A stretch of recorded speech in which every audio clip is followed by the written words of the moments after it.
Labas vakaras. Šiandieną pakalbėsiu apie dvigubą smūgį. Tai yra dumblių visame akvariume naikinimo metodas. Kuom jisai geras?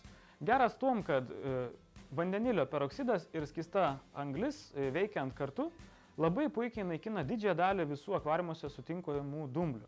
Tai iš tikrųjų, panaudojus šitą chemiją, labai greitai poros dienų bėgyje tikrai puikiai matosi rezultatai, ir kurie paprastai būna tokie, kad visas akvariumas būna tikrai visi dumbliai sunyksta. Ir žalias taškinis, ir siūlinis, ir visos barzdos. Ir tikrai didžioji dalis dumblių yra sunaikinama tikrai labai našiai. Tai va, ko mums reikės? Kaip ir minėjau, vandenilio peroksido galima įsigyti bet kurioje vaistinėje, kainuoja tikrai labai nebrangiai. Ir skystos anglies. Galima naudoti Vimi, galima naudoti kitų gamintojų. Pamėginkime teoriškai atlikti dvigubą smūgį.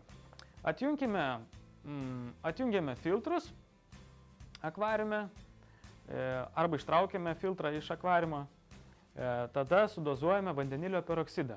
Dozuoti reikia maždaug 1 ar 1,5 ml ant litro arba 1 valgomą šaukštą ant 20 litrų akvariumo vandens.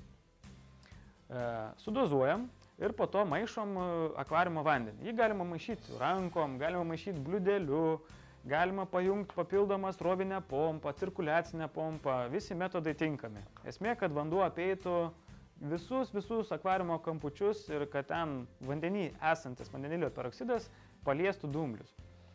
Tai va, tą padarom, po 15 minučių galima pakeisti vandenį. Iš tikrųjų, tas 15 minučių ir reikėtų vandenį stengtis labai intensyviai maišyti. Tai va, po 15 minučių maišymo pakeičiam apie 50 ar netgi galima ir daugiau akvariumo vandens procentų.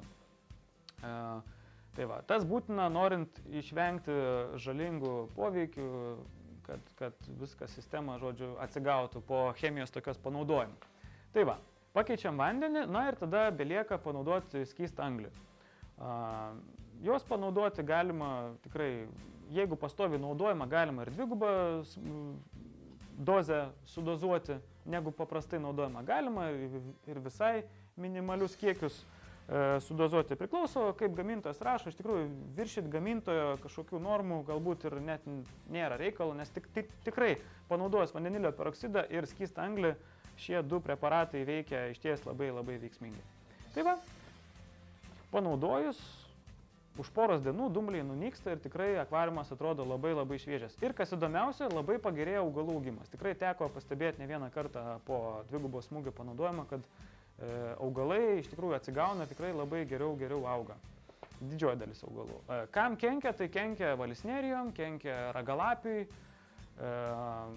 Cladophora agrophila, būtent tas vadinamas dumblių kamuoliukas, tikrai irgi neperneša, nes jis yra dumblis. Na, tai būtų turbūt tie labiausiai pažeidžiami augalai. Būtent vandenilio peroksido ir skystos anglies mikso, to vadinamo dvigubo smūgio. Tai va, o šiaip visiems augalam tikrai jokių neigiamų pasekmių nepastebėta. Paprastai ir faunai nekenkia. Aišku, jeigu yra labai lepesnė fauna akvariume, tai reikėtų atsakingai naudoti cheminius preparatus. Tai čia jau tikrai jau jūsų žinioj ir jūsų kompetencijai, kaip sakant, elgesys su savo augintiniais. Bet šiaip dvigubas smūgis tikrai rekomenduotinas yra metodas. Apie jį plačiau galite paskaityti www.aquascape.lt prie straipsnių. Ir yra daugiau apie dumblius straipsnių susipažinimui, kas yra dumbliai ir kaip juos galima su jais susidraugauti akvariume ir juos labiau pažinti, kad dvigubo smūgio ir nereikėtų atlikti akvariume. Tai va, sėkmės su dvigubu smūgiu. Tikrai verta. Pamėginkit ir patys pamatysit. Ačiū Jums.